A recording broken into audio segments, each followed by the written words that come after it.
Blog Talk Radio. Boa noite, amigos. Estamos aqui começando mais um True Outspeak.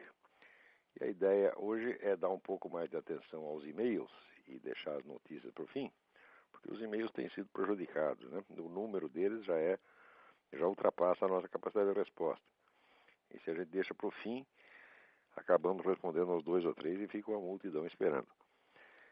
Temos aqui um e-mail do Jorge Marinone, que cita aqui um livro de João Roberto Martins Filho, A Educação dos Golpistas, Cultura Militar, Influência Francesa e o Golpe de 1964, publicado pela Universidade Federal de São Carlos. E neste livro o autor dá um esquema, um resumo das etapas do processo revolucionário. E então o Jorge me pergunta em qual dessas etapas estaríamos. Eu vou ler aqui o trecho do livro que dá as etapas e depois dou a resposta. Então diz aqui o autor, João Roberto Martins Filho, a primeira etapa seria da preparação cautelosa do terreno que se pretende conquistar, ou seja, a população. Nessa etapa, os militantes agem sem declarar seus objetivos. A segunda fase se expressa na constituição de uma rede de organizações subversivas controladas pelos militantes. Nesse estágio, formam-se bases que subvertem a capacidade de ação governamental. Surgem as manifestações, tumultos e atos de sabotagem.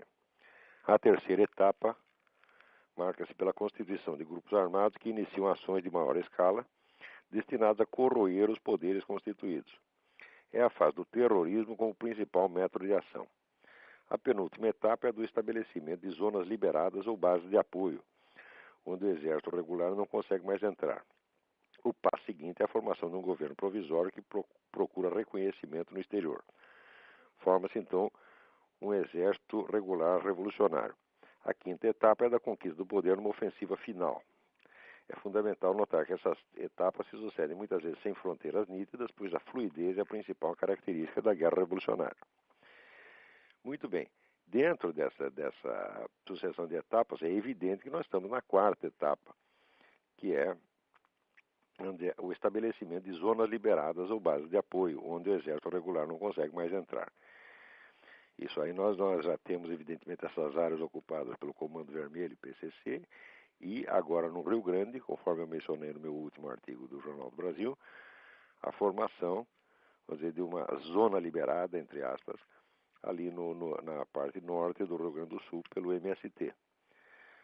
Agora, precisa ver que a situação fica diferente quando você está tentando derrubar um governo ou quando você está num processo revolucionário, vamos dizer, auxiliado, vamos dizer, por um governo revolucionário democraticamente eleito, que é precisamente o caso de agora, foi também o caso de 1964, com o João Goulart. Aí, quando se fala em derrubar o governo, é evidente que o sentido não é diferente do que seria se você tivesse um governo não revolucionário, um governo inimigo. Não é isso?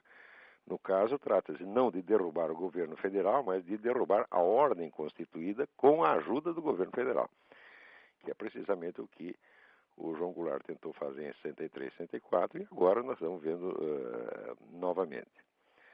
A coisa fica um pouco camuflada porque o processo em 1900, naquela época, nos anos 60 e hoje, é totalmente diferente. Quer dizer, nesse ínterim, a esquerda internacional aprendeu muita coisa. Entre outras coisas que ela aprendeu é que se você quer realmente chegar ao poder, você não pode começar por destruir a economia capitalista antes. Ao contrário, você tem que tomar o poder assentado na economia capitalista. Isso Lenin já sabia. Quando você vê, por exemplo, o Hugo Chávez, né, destruindo a economia capitalista, ele está fazendo uma grande burrada, está se precipitando. Quem está seguindo a receita certinha é o Brasil. Quer dizer, você mantém a economia capitalista intacta e você vai derrubando as instituições, a ordem pública, as leis, etc, etc. Mas deixa a economia. A economia é a última coisa que você mexe. De acordo com Karl Marx e Lenin, a destruição da economia capitalista é um processo lento que deve ser prosseguido ao longo de muitas gerações. Sobretudo através, vamos dizer, de 2 mecanismos indiretos, que seria a taxação, quer dizer, você estrangular a burguesia com impostos, e a inflação, que corrói, então, vamos dizer, o poder econômico. Então, nunca se trata de você tomar o poder, chegar no governo e dizer acabou o capitalismo, virou tudo propriedade do Estado. Isso aí no Brasil é curioso, como as pessoas não veem o governo fazendo isso, elas dizem não existe comunismo nenhum, porque elas imaginam o comunismo é isso, e imaginam porque são ignorantes, evidentemente nunca leram uma linha de Marx nem de Lenin, não tem a menor ideia do que se fala, então julga por estereótipo de almanaque. Então, como não veem essa derrubada imediata do capitalismo, não acreditam que se trata de comunismo.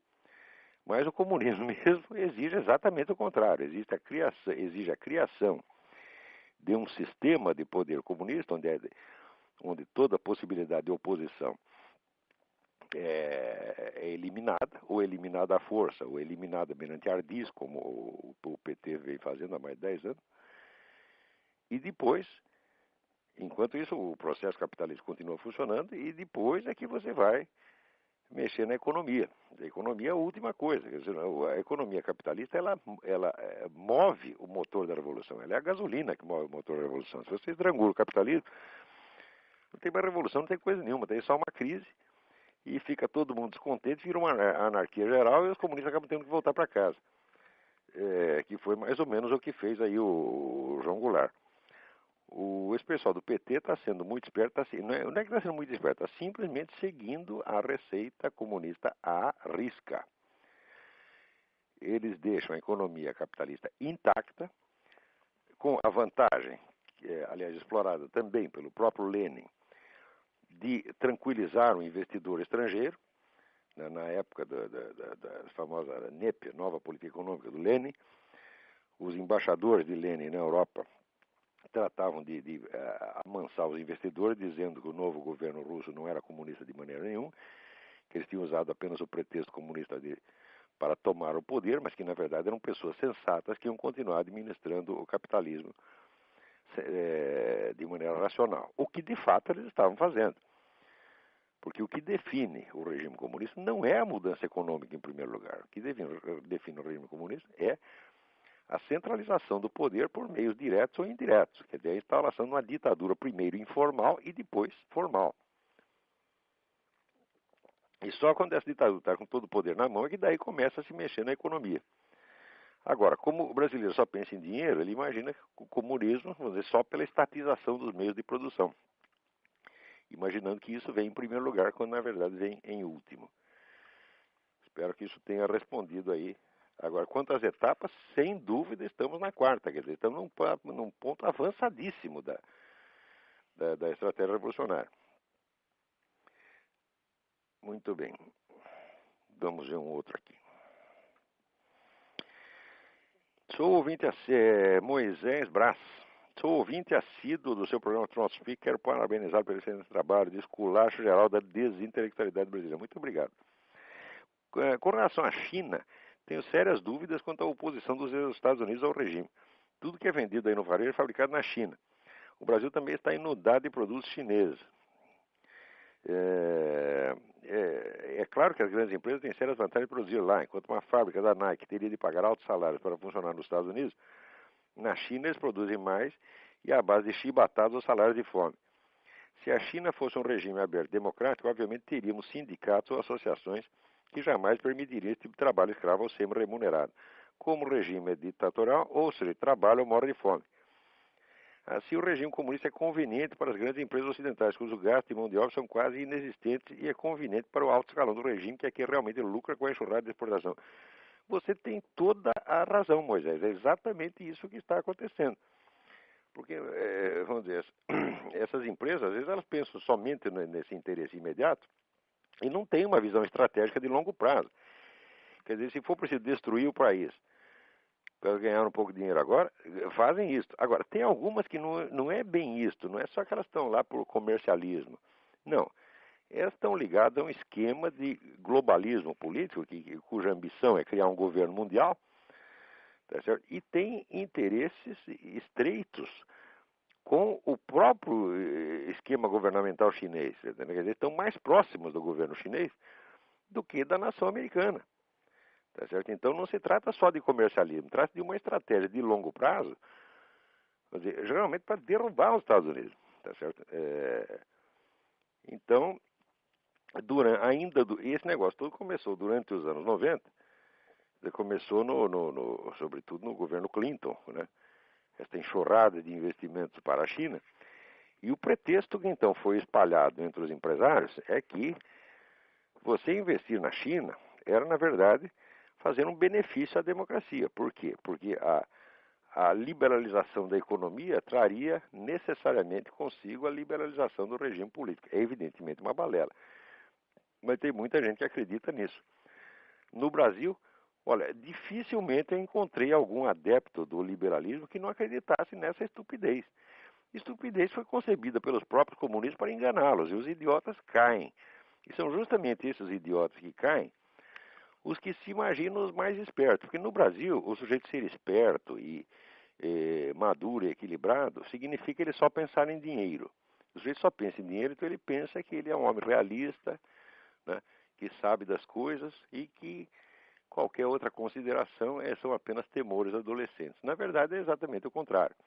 Quer dizer, o indivíduo que analisa tudo a partir da economia do dinheiro é um idiota perfeito e acredita no poder mágico do dinheiro de transfigurar as instituições, e tudo que vem acontecendo na China prova que é exatamente o contrário. Quer dizer, quanto mais entra dinheiro vamos dizer, com o favorecimento americano, entra dinheiro na China, mais poderosos estão lá os generais chineses e mais incontestado é o monopólio do poder pelo Partido Comunista, né? Também precisa ver o seguinte: a riqueza não derruba governo e a pobreza também não derruba governo. Neste sentido, uma pobreza excessiva ou uma crise econômica pode derrubar um governo democrático. Por quê? Porque a população fica insatisfeita e vota na oposição. Tá certo? Ou faz greve ou coisa assim. Mas uma ditadura jamais foi derrubada pela fome, pela miséria. Quanto mais miserável o povo, menos condição ele tem de se organizar e de atuar politicamente. Então, quanto mais pobre, mais fraco, isso é evidente. Se você observar os lugares onde houve revoluções, nunca foram os países que estavam se empobrecendo, mas ao contrário, que estavam enriquecendo. Na França, no final do século XIX, segunda metade do século XVIII, era não só o país mais rico da Europa, mas era o que mais estava crescendo. No final do século XIX, mesma coisa na Rússia. Os últimos 50 anos que precederam a Revolução Russa, a Rússia cresceu economicamente, que é um negócio assombroso. Justamente é este crescimento, vamos dizer, que cria as condições para um processo revolucionário. Quer dizer, primeiro você dá acesso, vamos dizer, à educação, etc., a pessoas que não tinham, antes não tinham. As pessoas estão tendo acesso à educação, mas não tendo acesso ao poder, eu fico revoltado, porque agora, antes não João Ninguém, agora é o senhor doutor. Então, quer um poder, vamos dizer, equivalente à cultura que ele acha que tem. E essa é uma das muitas causas do processo revolucionário. Mas qualquer que seja o caso, nunca houve uma revolução em um país que estivesse com miséria crescente. Quer dizer, isso é exatamente o contrário do que diz o slogan, os estereótipos da mídia, né?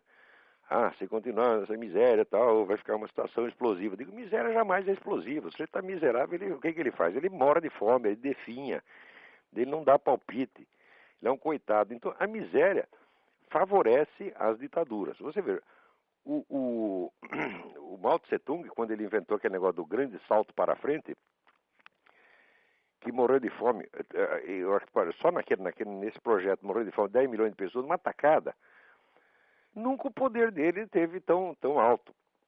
Quer dizer, essa miséria toda não oferecia perigo nenhum para ele. Foi daí que inventou o negócio da Revolução Cultural e matou mas não sei quantos milhões, agora não de fome, mas na bala. Então, do mesmo modo, vamos dizer, o enriquecimento também não provoca automaticamente um processo revolucionário, uma mudança de governo. Não, é preciso que se junte uma série de condições. Quer dizer, no caso chinês, por exemplo, o enriquecimento está produzindo de fato uma nova classe de ricos, mas os interesses desses ricos estão estreitamente ligados aos interesses do próprio governo. Cada novo rico que aparece na China é um sócio do governo, então ele não vai se revoltar contra o governo que o está enriquecendo. Quer dizer, o enriquecimento de uma parte da população pode ser um fator revolucionário quando ele joga essa parte da população, quando ele cria nessa parte da população ambições que se opõem ao poder estabelecido. Na China é exatamente o contrário que acontece. Quer dizer, cada chinês que está enchendo os bolsos de dinheiro agora, ele é um parceiro dos generais, então ele quer que os generais fiquem lá eternamente. Então, todo esse diagnóstico de que a economia ia mudar a China, tudo isso é uma besteirada. É incrível como esse pessoal empresarial é vulnerável, vamos dizer, a palavra de ordem e slogans que são inventados pelos próprios comunistas e botam na cabeça deles, os idiotas saem repetindo e são manipulados que nem criança e ainda acham que são muito espertos. É uma coisa incrível. Muito bem, vamos para outro e-mail aqui. Aqui é Henrique Santos. Fui seu aluno em Curitiba, sou aluno da Luciana Mato. Acabei de ler seu artigo O Inimigo é um Só, e como o artigo fala sobre a tensão ideológica provocada pela esquerda nas pessoas e o efeito das ideias religiosas falsas que noteiam o sentimento da fé religiosa do povo, gostaria de ter informação sobre um pensador cristão, o qual escreveu sobre o ateísmo no século XX, que teve um fim trágico, Jacques Maritain, que me parece teve muito envolvido com o espírito moderno da Igreja Católica, apesar de ser um tomista. É muito interessante essa sua pergunta, porque justamente nesse momento eu estou relendo o livro do Gustavo Corsão, O Século do Nada, que é um livro que todo brasileiro deveria ler. Por quê? Porque ele descreve e analisa, vamos dizer, a destruição da Igreja Católica por dentro. Quer dizer, como é que a infiltração e a infiltração comunista e a acomodação, né, dos cardeais, dos teólogos com o comunismo foi destruindo a Igreja ao ponto vejam que coisa impressionante. Na última sessão do Concílio Vaticano II, o Papa Paulo VI, ele disse a seguinte frase, ele disse: aqui no concílio a religião do Deus que se fez homem se encontrou com a religião do homem que se fez Deus, e as duas se deram muito bem. Quer dizer, isso é a mesma coisa que dizer que acabou a Igreja Católica, porque a religião do homem que se fez Deus é o humanismo revolucionário, anticristão. Né? E se isso de repente foi admitido dentro do concílio, quer dizer que a igreja acabou. Né? Esse Paulo VI, para mim, era um idiota completo. Ou talvez fosse um sujeito vendido mesmo, não sei. Mas um papa dizer uma coisa dessa é o fim da picada. Né? Quer dizer, a declaração de rendição incondicional. Diz, olha, aqui abrimos as portas, abrimos as janelas, abrimos as pernas, abrimos tudo que podia abrir, pode entrar e fazer o que quiser, aqui virou casa de mãe Joana. Na época, o Gustavo Corsão escrevia uns artigos no Globo e mostrava a absurdidade dessas coisas. E, por causa disso, foi muito perseguido ali pela Arquidiocese do Rio, pressionaram para tirar a coluna dele do Globo, foi uma coisa horrorosa. E, no entanto, o homem estava montado na razão. Passado 40 anos, né, o concílio terminou, parece que terminou em 65, passado então agora 42 anos, nós vemos que tudo o que ele disse se consumou, aconteceu mesmo. Tudo aquilo que os iluminados, os cardeais iluminados diziam que aconteceu, não aconteceu. Que aquilo ia ser uma coisa maravilhosa, que a igreja ia progredir muito, ao contrário, a igreja se decompôs, tá entendendo? Os fiéis fugiram para tudo quanto é lado, uns viraram protestantes, outros viraram ateus, outros ficaram loucos, o número de pessoas, vamos dizer, que ficaram loucas, perderam o prumo na vida por causa desse maldito Concílio Vaticano II, são milhões e milhões e milhões. Pessoas que se voltaram contra a Igreja Católica, pessoas que caíram na mão do Satanás por causa disso, foram empurradas para a mão do Satanás por esses malditos cardeais do Concílio Vaticano II. Muito bem, o guru de todos eles era o Jacques Maritain. Quer dizer, o Jacques Maritain era um sujeito que estava puxando o saco de comunista desde 1936. Você vê, eu vou mostrar só um paralelismo aqui. A coisa mais nojenta do Concílio Vaticano II foi o tal do Pacto de Metz, que foi assinado para obter a presença de alguns bispos ortodoxos biônicos, nomeados pelo governo soviético, bispo ortodoxo russo no concílio. A igreja assinou um acordo secreto que se comprometia a não tocar no assunto comunismo, não fazer críticas ao comunismo durante o concílio. Quer dizer, vendeu o concílio, né? Vendeu o concílio para o governo soviético. Este pacto de Metz depois foi denunciado pelo prefeito da cidade de Metz. Ele disse, olha, eu estava lá, eu vi chegar lá o cardeal Tisserand assinar com os soviéticos esse acordo. A Igreja, o Vaticano, disse que não tinha, desmentiu, que não tinha acordo nenhum. Mentirosos, vagabundos, canalhas, filhos da puta. Por quê? Porque logo depois o acordo foi publicado pela própria imprensa soviética e hoje, você sabe, está inteiramente confirmado que isso houve mesmo. Ora, como já em 63 havia o decreto de João 23, revalidando um decreto de Pio XII, que excomungava automaticamente qualquer católico que colaborasse com o regime comunista, esses camaradas já estavam todos auto-excomungados e sabiam disso. Portanto, a coisa já foi toda uma farsa. Não é isso? Esta farsa não veio sozinha, ela veio de uma longa infiltração que tinha começado já na década de 30. Tá certo? E esse pessoal comunista foi entrando e comprando consciências e fazendo uma devastação total.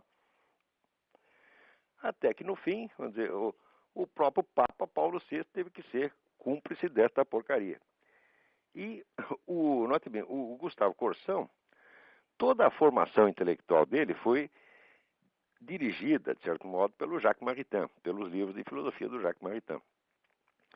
Ele adquiriu a sua formação em filosofia escolástica por intermédio do Jacques Maritain, levado pelas mãos do Jacques Maritain. Quando ele depois foi rever 30 anos de posições políticas do Jacques Maritain, ele ficou horrorizado e viu que o mestre era de fato um vendido. Tá certo? No último livro do Jacques Maritain, que se chama Les Paysans de la Garonne, o camponês da Garona, em que foi alardeado pelo mundo todo como um livro de altíssima sabedoria, o Jacques Maritain analisa todos os problemas do mundo. Só a palavra comunismo não aparece. Não existe comunismo.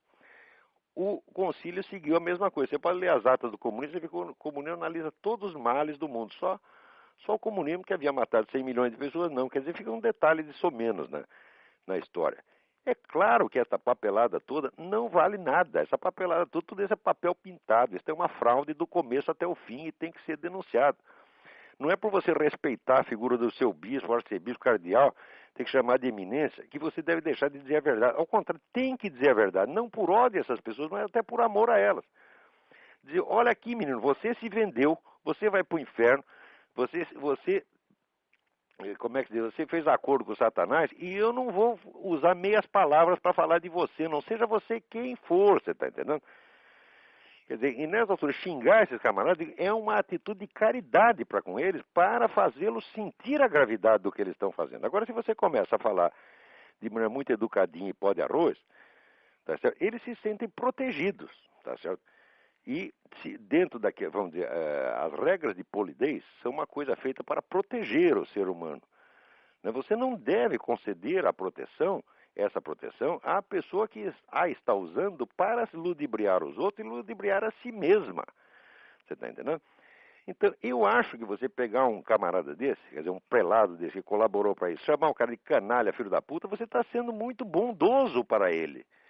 Por quê? Porque se você falar manso, você está fortalecendo essa proteção verbal que ele criou em torno de si mesmo para poder se enganar mais facilmente. E você está colaborando com o pecado, com o crime que ele está fazendo, o crime espiritual que ele está fazendo contra ele mesmo e contra os outros. Então, não tem que dar moleza para essa gente. Ora, relendo o livro do Gustavo Corsão, que na época foi considerado um livro violentíssimo, tá certo? Uma tremenda falta de educação, que depois custou ao Corsão uma infinidade de sofrimentos, humilhações e perseguições e insultos.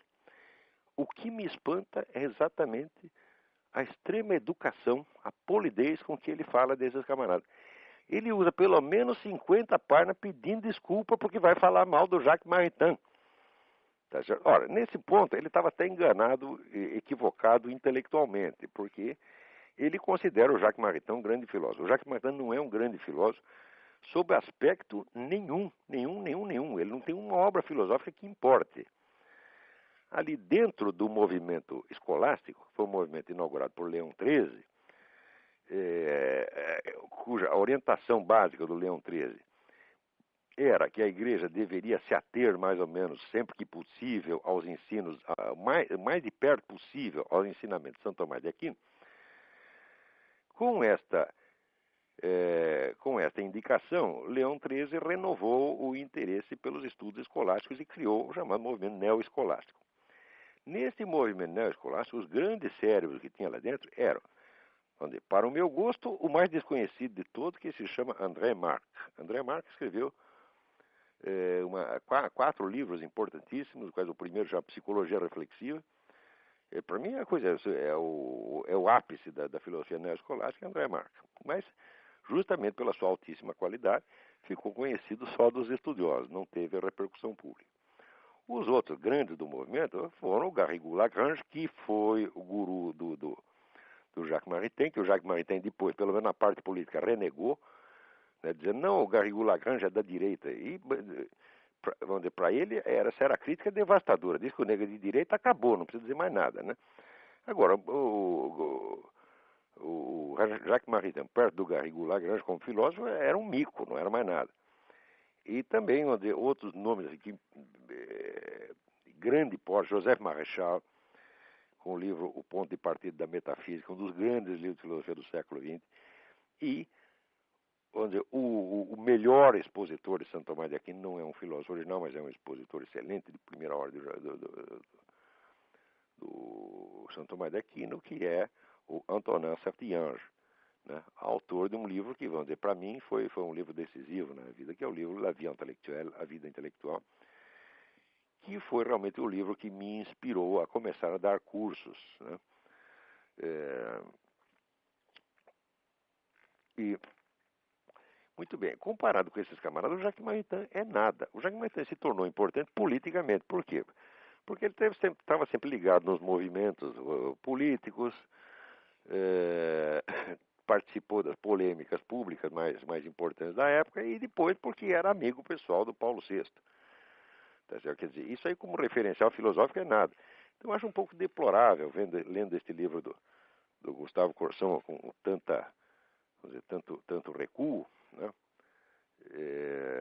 Ver que ele fala desse Jacques Maritain com tanto respeito. E eu acho que essa questão da linguagem que você usa para falar das pessoas é uma questão que deve ser decidida de maneira puramente objetiva. Quer dizer, há uma linguagem apropriada para cada assunto, para cada circunstância e para cada interlocutor. Porque a linguagem deve ser comproporcionada, né? Então, quando você vai falar de um crime monstruoso, você tem que acusar o sujeito de ser um criminoso monstruoso. Quando você está falando de uma canalice, você tem que pegar uma canalice. Quando você está falando de um erro teológico ou erro filosófico cometido de boa intenção por um grande homem, você tem que falar respeitosamente. Agora, no Brasil, a regra é trocar sistematicamente tudo isso.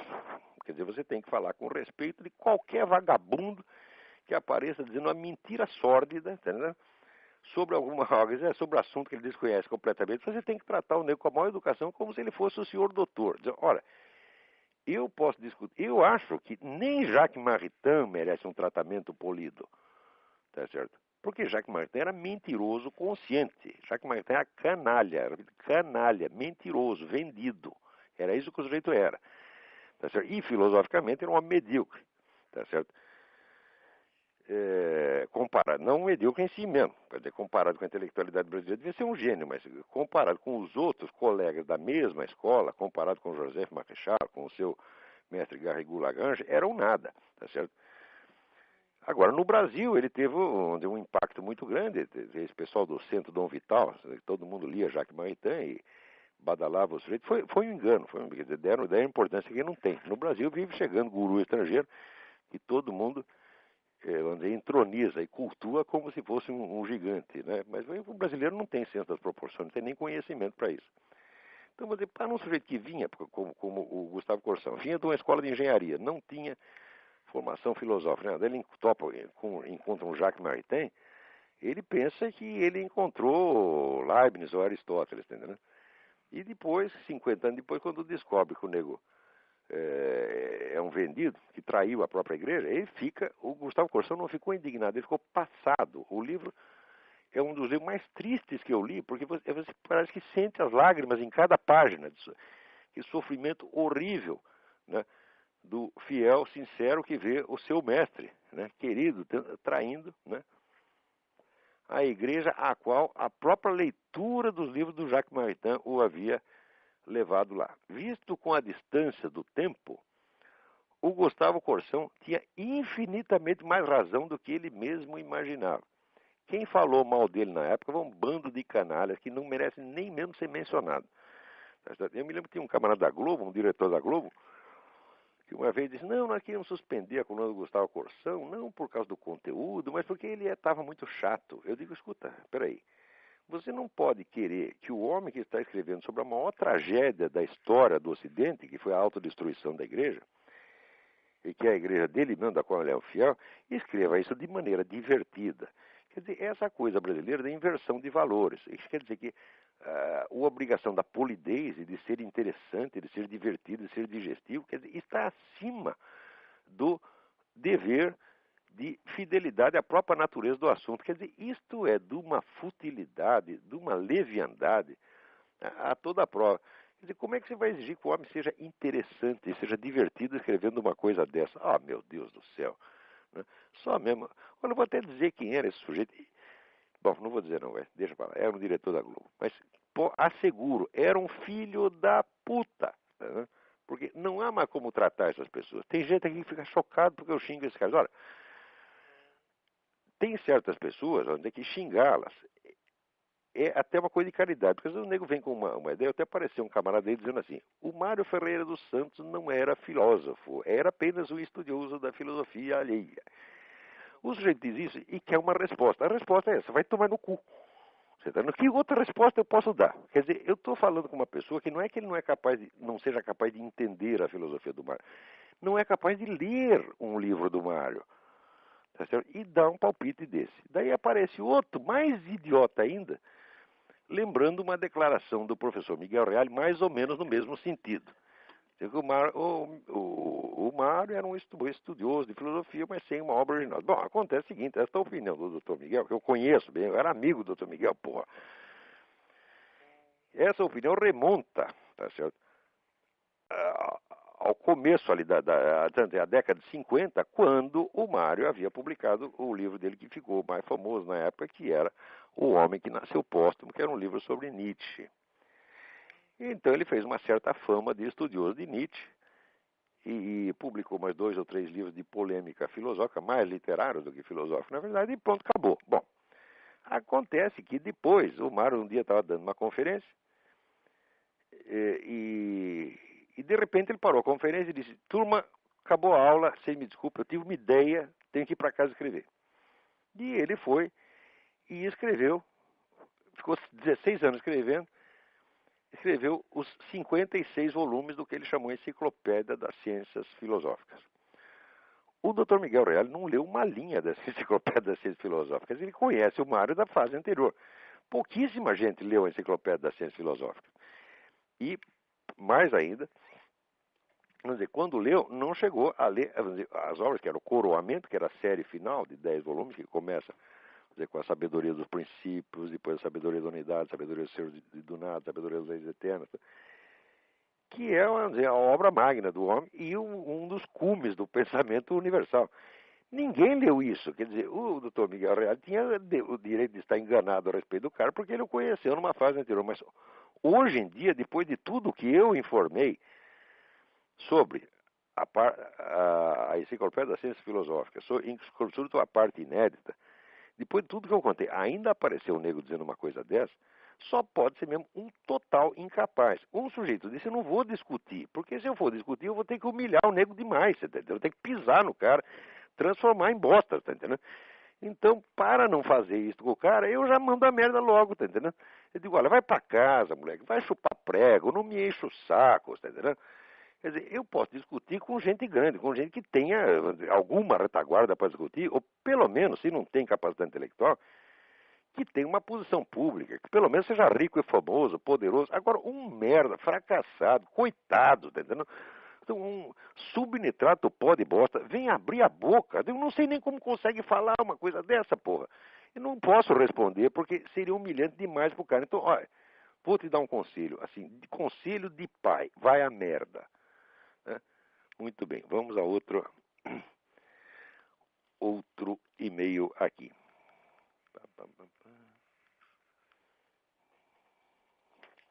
Tem uma aqui que eu queria responder porque já está atrasado pra caramba. Deixa eu ver se eu acho aqui, peraí.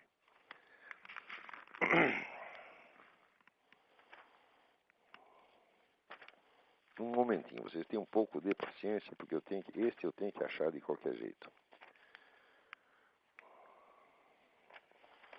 Era uma pergunta de filosofia que revela, tá aqui, que revela uma verdadeira intenção de compreender, de estudar. Aqui, o sujeito Leonardo. O e-mail dele é Sigma Léo.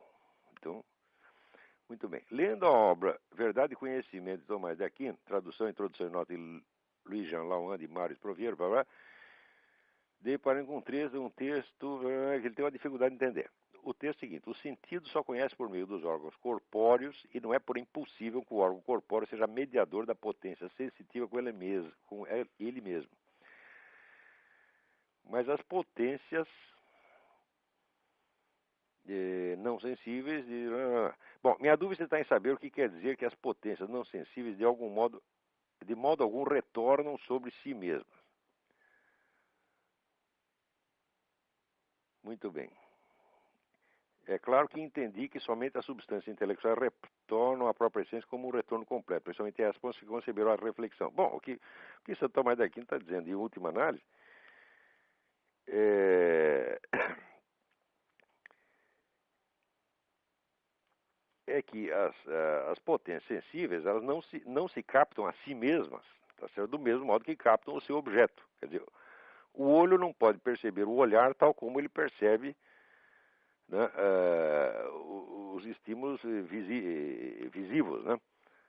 É só isso, ao passo que a inteligência, ela faz parte da inteligência, ela captar o seu próprio ato. Quer dizer, a inteligência que não entende que está entendendo no ato mesmo que ela está entendendo, não é inteligência de maneira alguma.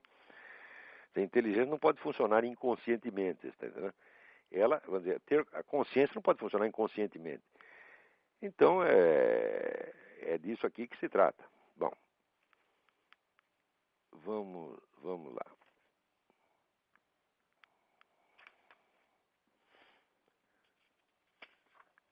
Tem muitas... tem aqui um camarada que me dá uma informação importante.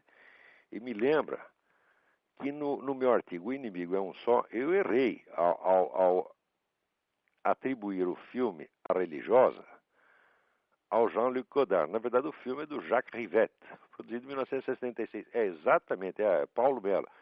Muito obrigado, Paulo Mello. É isso mesmo.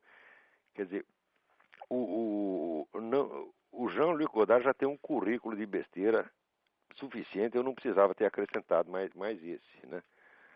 Ele não tem culpa nenhuma do filme A Religiosa. Eu lembro que o filme, na época, foi assim colocado nas nuvens pela crítica. E o filme é baseado na história do Diderot, que era a história que o Diderot inventou a respeito da freira que estaria presa num convento querendo sair, né, porque ela não tinha vocação religiosa, queria ir embora, os caras não deixavam. Ele inventou essa história e disse que era uma história verdadeira e que ele tinha toda a documentação a respeito. Mais tarde se mostrou que era fraude total. Pior que a prova da fraude veio logo antes desse filme. Quer dizer, o cara que fez o filme, ele sabia que era fraude. Se não sabia, tinha a obrigação de saber. Muito bem. Vamos ver o que temos mais aqui. Ale Costa. Como você analisa o papel do CFR, Council on Foreign Relations? Olha, por um lado, está claro que o CFR é o grande criador dos projetos globalistas, aqui como, por exemplo, é o que eles chamam a comunidade norte-americana, que deveria, idealmente, dissolver as fronteiras entre México, Canadá e Estados Unidos. Quer dizer, já matar esses três países, né? E fazer uma pasta, né, culturalmente indefinida, que então seria, como as outras várias integrações regionais pretendidas, uma etapa para a formação do governo mundial. E eu acho, o pessoal do CFR, tá certo? E eu acho que assim, dinheiro é sempre bom você ter, mas acontece que às vezes muito dinheiro idiotiza, você está entendendo? Porque você tem tanto dinheiro que começa a achar que é o salvador do mundo, que é o gostosão que pode reformar o mundo à sua imagem e semelhança. Eu acho que esses milionários que subsidiam o CFR, eles deviam continuar tratando de ganhar dinheiro, tá entendendo? Continuar tratando de ganhar dinheiro e não se meter em assuntos que estão infinitamente acima da capacidade dele. Porque esses projetos globalistas nos quais estão envolvidos, na verdade, já há quase um século, isso aí só está fazendo mal para o mundo, porra. E mal, às vezes, até para eles mesmos. Né?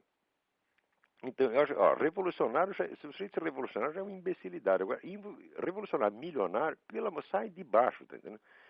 Quer dizer, o CFR é essa pleiade de gênios que produz coisas como, por exemplo, o CFR fez uma comissão para estudar as relações entre os Estados Unidos e o Brasil, fornecer sugestões ao governo de Washington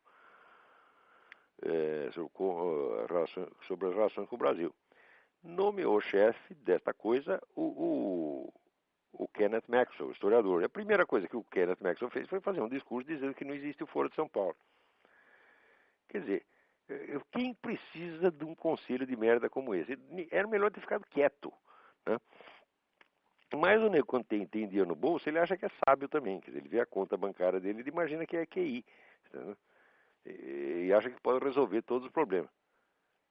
Eu vejo essa gente toda com um desprezo infinito, mas nem sempre a gente pode desprezá-los, porque os efeitos das ações deles às vezes são tão gigantescos e tão desastrados que é um caso da gente chorar e não de desprezá-los. Né?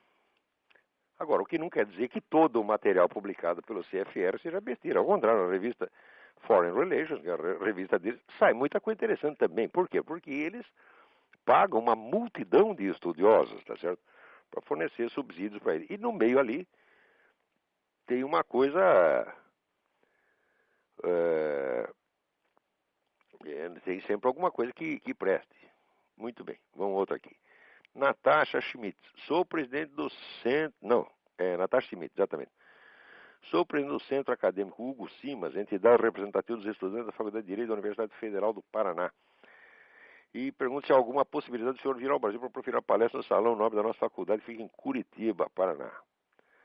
Ora, eu adoraria ir fazer isso aí, mas eu não posso, porque, não sei se você sabe, mas o visto de imprensa, o visto de jornalista, quando você entra aqui com o visto de jornalista, se você viajar, sair, você tem que fazer a papelada toda de novo, a burocracia toda de novo. Né? E eu não posso fazer isso, não posso ficar 3 ou 4 meses sem trabalhar, tá, né? Então, se eu sair, estarei falido. Então, eu tenho que continuar aqui. Eu, de certo modo, sou prisioneiro do tio Sam. Né? Mas eu não posso reclamar isso. Eu estou que nem aqueles camaradas de Guantánamo, você tá entendendo? Eu fico chorando de barriga. Mas eles ficam chorando de barriga cheia. Eu não. Quando estou de barriga cheia, eu fico rindo. Eles estão lá num hotel 5 estrelas, né? Com toda a assistência possível, comida boa, né? Advogado para tratar deles. Eu não tenho advogado de graça, eu não tenho. Né? Comida boa, comida aqui é boa e barata. Então, eu estou muito satisfeito de estar aqui, mas o fato é que eu não posso sair daqui, tá certo? Cá entre nós, graças a Deus, eu não estou nem um pouco de vontade de sair.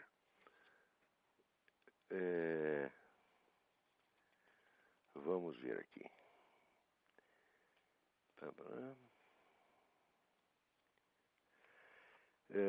Renata Paraguaçu. Só recentemente tomei contato com o Sr. Jardim das Aflições, edição de 2000. Na página 119, parágrafo 2, comentando a primazia do desenvolvimento técnico versus contemplação da unidade das ciências, o senhor coloca, aspas, em quase todas as civilizações, uma das ciências que primeiro se desenvolve e alcança rapidamente a perfeição é justamente a astronomia, cujos objetos estão a distância demasiado grande para poderem ser transformados. Muito bem. Nesse trecho eu estava contestando uma ideia idiota colocada por um filósofo chamado Jacob Bazarian, é um filósofo armênio brasileiro, que aliás é um sujeito muito culto, mas o Bazarian, por causa da influência marxista, ele endossa essa besteira de que as ciências nascem, vamos dizer, da praxis econômica. Quer dizer, o sujeito pela necessidade de transformar a natureza, Ele primeiro cria a economia, depois a técnica, depois a ciência. É exatamente o contrário que é verdadeiro. Quer dizer, os conhecimentos intelectualmente mais relevantes, às vezes mais elevados, eles antecedem, né, a técnica, às vezes, de milênios. E, às vezes, tem uma finalidade meramente contemplativa, de ordem espiritual. E a prova disso era que uma das primeiras ciências que aparece, né, em todas as civilizações é a astronomia, né, cujos objetos não podem ser transformados, não fazem parte do processo econômico, mas são sempre, vamos dizer, objetos de contemplação e de especulação simbólica. Né? Daí pergunta a Renata, o que se fazia então era astronomia ou astrologia? Primeira pergunta. Segunda pergunta, é correto falar em perfeição ao referir-se à observação dos astros feitas antes de Galileu, Kepler e Newton? Duas perguntas são muito interessantes. Primeira pergunta, o que se fazia então astronomia ou astrologia? Bom, a astrologia pressupõe a astronomia. Quer dizer, a astrologia não é nada mais do que uma especulação simbólica em torno do significado de certos dados astronômicos que já têm de estar perfeitamente calculados e descritos antes disso. E se você não é capaz de calcular as posições dos planetas no céu, muito menos você pode interpretá-la. Né? Como é que eu posso dizer para o negro, você tem aí Saturno na casa 10, quadrado com Vênus no raio coparto? Se eu não sei onde está Saturno e Vênus, quer dizer, se eu não tenho meios de calcular, então não tenho meios de interpretar. Então,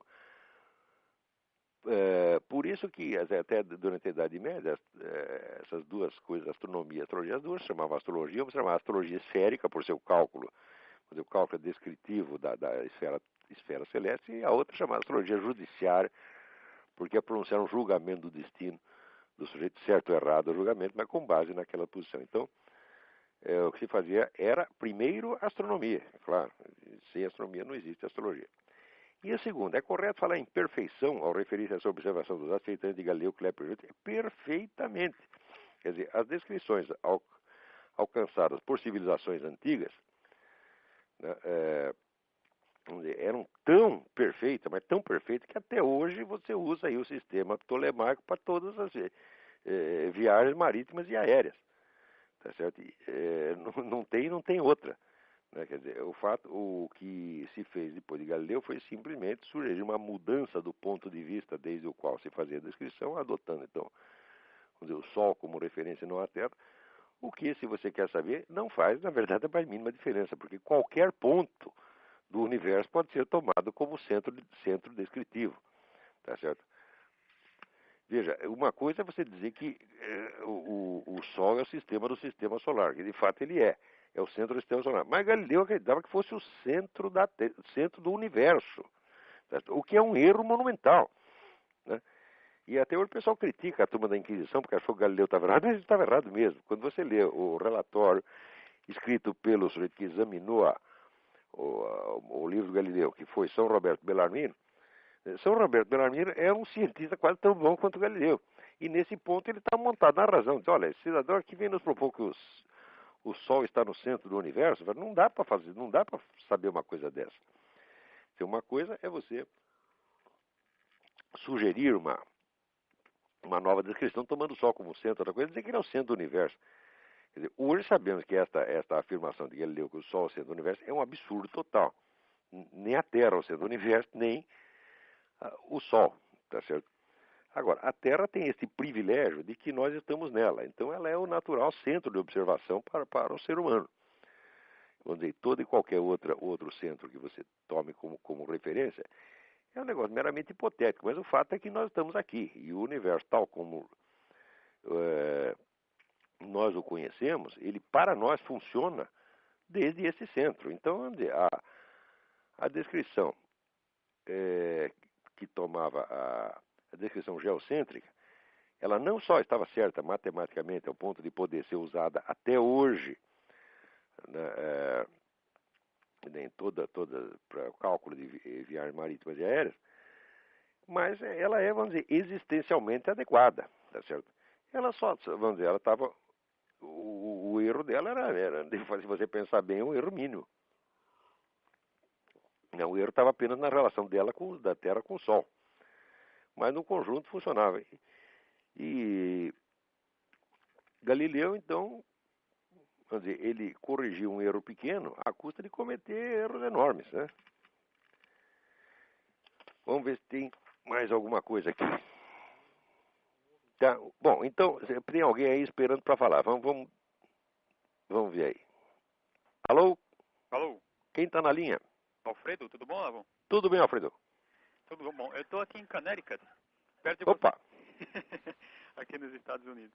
Eu quero primeiramente te agradecer por tudo que você tem feito por aqueles que buscam estudar e compreender alguma coisa, né? Pois é, rapaz, eu tenho que ajudar. Quando eu era moleque, eu era muito burro, tá entendendo? E daí eu me esforcei muito para ver se adquiria alguma inteligência. Então hoje Olha, eu me sinto é algo, obrigado a ajudar quem quer estudar, né? olha, o que você tem feito tem sido algo assim maravilhoso mesmo, fora do comum. Obrigadão. E a gente agradece muito. Eu tenho uma pergunta a fazer aqui. É que eu dou aula de teologia. Aham. E eu tenho encontrado um grande problema, uma grande dificuldade de colocar na cabeça dos alunos o seguinte: na questão de interpretação de qualquer texto, eles não interpretam o texto da seguinte maneira: do que o autor quer dizer com o texto, mas aquilo que eles acham que o autor quer dizer. É um problema de hermenêutica, né? E eu tenho ouvido no seu programa, isso tem acontecido no meio da filosofia também, né? Pega um freguês, eu vi, foi no Yuri, Aham. o freguês, e o cara levou pro lado da metafísica e tudo. O que você fazer nessa Pô, situação? isso aí é o vício brasileiro. As pessoas não sabem ler, pô. Pois, eu não sei o que fazer. Simplesmente não sabem ler. Mas olha, eu vou dizer para você, não é só esse problema. O problema intelectual brasileiro é assim, é um negócio desesperador. Eu asseguro para você que o brasileiro é o povo mais burro da face da terra. Eu digo porque eu morei 58 anos nesse país, tentando ensinar brasileiro.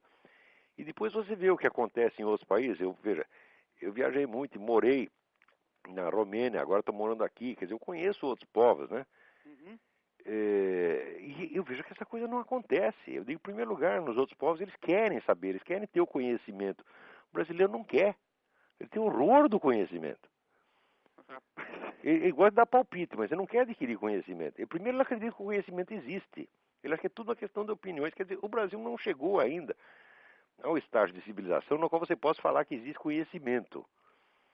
Quer dizer, é apenas um monte de selvagens perdidos na floresta, dando urros, tá certo? E expressando as suas sensações, dizendo, ai me dói, ai que gostoso. O brasileiro só faz isso, tá certo? Ele está no nível de comunicação de um cachorro. E a leitura que as pessoas fazem são exatamente isso. É uma calamidade, calamidade. Se você me pergunta o que você pode fazer, eu digo, olha, se eu soubesse eu diria.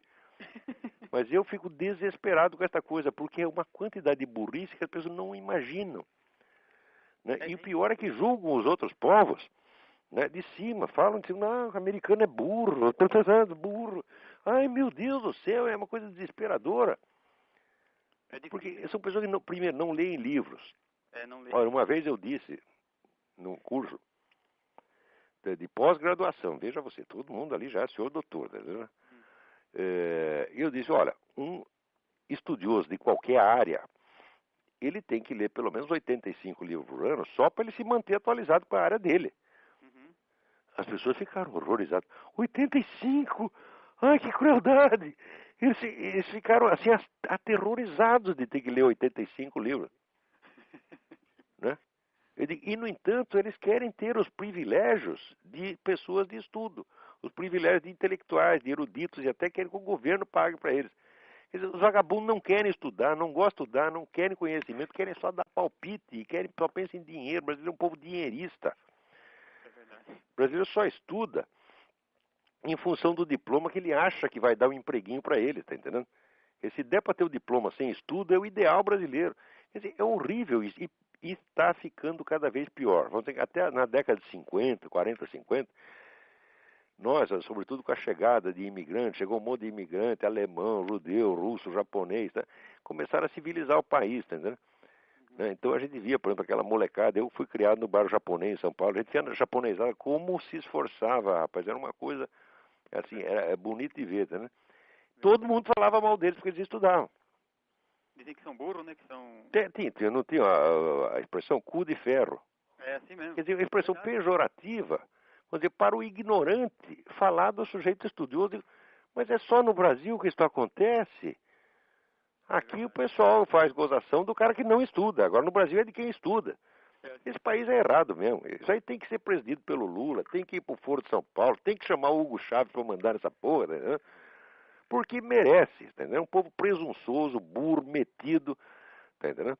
E que quando aparecem grandes homens, pessoas que se esforçam, querem fazer uma coisa séria, como o Mário Ferreira dos Santos, como o Vila Lobos, etc., o pessoal cospe em cima, meu Deus do céu.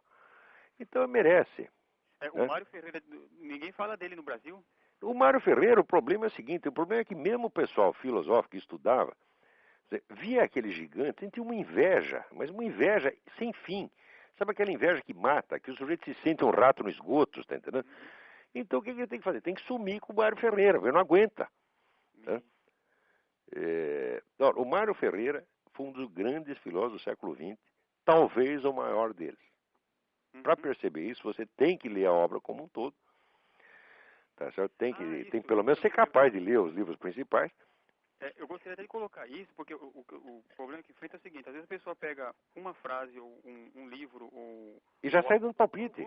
E fala, o autor disse isso, mas ele não conhece o que o autor diz num todo. Quer dizer, você não tem, a pessoa não tem nem ideia de que a filosofia, pela sua própria natureza, é um processo integrativo, entendeu? Então você tem que analisar, você não diz que você precisa ler tudo que você escreveu, mas pelo menos as coisas principais, e você tem que tentar articular. Quer dizer, interpretar um texto dele, vamos dizer, em função do sentido que é dado aquelas mesmas palavras, aquela mesma coisa, nos demais textos. Você tem que buscar a unidade. A regra básica de leitura de livros filosóficos é buscar a unidade e organização do pensamento do cara, porra. Quer dizer, não é opinião solta, não é isto. Agora, no Brasil, as pessoas não são capazes de juntar, pegar a unidade de um livro. Nem quando chega na página 10 já esqueceu a página 1, porra. Então é por isso que pega frase solta, porque não consegue pegar outra coisa. Às vezes não é nem frase solta. Por exemplo, esse cidadão que está falando do Mário, o cara nunca leu uma linha do Mário. Ouviu falar. Mas no Brasil é bonito dar palpite, tá entendendo? Então essas pessoas, quando falam essas coisas e querem discutir comigo, falam, não vou discutir com você, vou mandar você a merda. Por quê? Porque eu gosto de você. Eu não quero fazer com você o que eu fiz com o professor Laor Café na Faculdade de Direito, quer dizer, reduzir você a merda, tá entendendo? Então eu apenas mando você ir lá, você tá entendendo? Vai você por sua própria conta, eu não vou jogar você lá, tá entendendo? Agora, se você quer, você não quer ir a merda por conta própria, eu te levo lá, ponho você lá e deixo que é o seu lugar. Né? Então, não venha buscar discussão comigo. Veja, o pessoal na internet, tem milhares de pessoas querendo puxar discussão, cada um mais incapacitado que o outro. Então, é horrível isso aí. Então, isso que você me fala, o pessoal não pega o texto, sentido das palavras pelo que está lá, mas pelo que eles jogam, pelo que eles acham. Isto é a regra do Brasil. E enquanto não acabar isto, o país não vai para frente. Com todos os recursos que tem, com essa população imensa. Tá,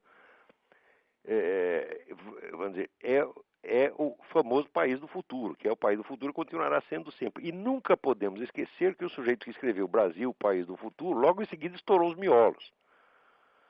Né? Então o Stefan Zweig logo se suicidou. Certo? Então eu acho que isso é uma profecia do futuro do Brasil. Eu queria perguntar um negócio também. Eu tenho uma coleção aqui de filosofia do Reale e... É do Reale de Anterci, a História da Filosofia. São 3 volumes. Ah, sim, Antiseri, Máximo Antiseri, né? Isso. Acho que é Antiseri, o parceiro do Giovanni Reale. É muito boa essa história. Tudo que Giovanni Reale fez é muito interessante, mas muito interessante. Que bom, então... Eu tenho umas discussões, tem uma coisa da interpretação que ele faz de Aristóteles que eu não concordo muito, mas isso é normal no estudo. Né? A gente acha isso, eu acho aquilo, mas nós não temos certeza. Né? Então tem que confrontar as opiniões e esperar que o tempo resolva. Mas é um historiador maravilhoso da filosofia. Tipo, e felizmente, isso é uma sorte que ele tem, porque muito do que ele fez está traduzido no Brasil pelas edições, eu acho que é Paulus ou Paulinas. Paulus, editora Paulus. Agora, tem outra pessoa aqui na linha esperando para falar. Tá bom, Lavo, desculpa não poder te ajudar nessa questão, mas isso é insolúvel, isso aí só Deus. Quer dizer, a solução é reze para que os camaradas se tornem um pouquinho mais inteligentes. Obrigado mesmo, viu, Lavo? Obrigado. Um abração. Outro. Vamos ver quem mais está aí. Alô? Quem Alô? tá na linha? Alô? Quem está na linha? É a Celina? Oi, Celina. Celina Vieira? Celina Vieira, tudo bom, Olavo? Que alegria ouvi-la. Ah, alegria é minha. Então, Olavo, eu gostaria de abordar aquele tema da Força de Segurança Nacional que está atuando nas fronteiras do estado do Rio, ao invés de cercar as favelas e sufocar o tráfico de armas e de drogas. Eles querem saber onde. Eles vão exatamente onde os bandidos não estão, porque onde estão é perigoso, né? Exatamente. Então, quer dizer, é uma palhaçada isso aí, né, Olavo? É uma palhaçada integral. É mais uma pantomima brasileira. Você tem toda a razão nesse negócio. Um absurdo total. O que estão fazendo na fronteira? Eles sabem exatamente onde é que os neguinhos estão, né? O que eles estão escondendo lá, o que eles estão fazendo. Sabem tudo. Então, nós temos informação total sobre o banditismo no Brasil, porque tudo isso é antigo. Agora, pode falar. Ninguém quer resolver esse problema. Ninguém quer, porque se você começa a mexer com essa gente, você vai pisar no pé da Farc. Daí a Farc vai reclamar com o Lula. Entendeu? Então é melhor não fazer nada. Porque quem é que vai querer desafiar a Farc? A Farc tem uma força militar superior a todas as forças armadas dos países vizinhos. Ainda tem dinheiro que não acaba mais. Manda, faz e acontece. Você vai mexer com essa gente, né? Então é melhor deixar tudo como está. É melhor que continue morrendo 50 mil brasileiros por ano, né? Mas o Lula não vai correr risco. É, né? Inclusive eu até fundei uma comunidade no Orkut, até convido a todos os ouvintes, se quiserem entrar, que é Amamos a Vovó Pistoleira, né? Que foi num momento de revolta com o que aconteceu no Rio de Janeiro na época do Natal, que puseram fogo nos ônibus e queimaram pessoas inocentes, etc. e tal. E eu me lembrei daquela senhora aposentada que deu um tiro no assaltante no Rio de Janeiro. Não sei se você tomou conhecimento disso. Tem que fazer, porque se você vai esperar a polícia te defender... tem que chamar a vovó. Liquidado. Você está liquidado. Uma vez entrou quatro malandros na minha casa lá, armado. Se eu não tivesse um revólver ali que eu tinha ganho de presente, e que eu já nem tenho mais, já joguei fora porque enferrujou, estava morto.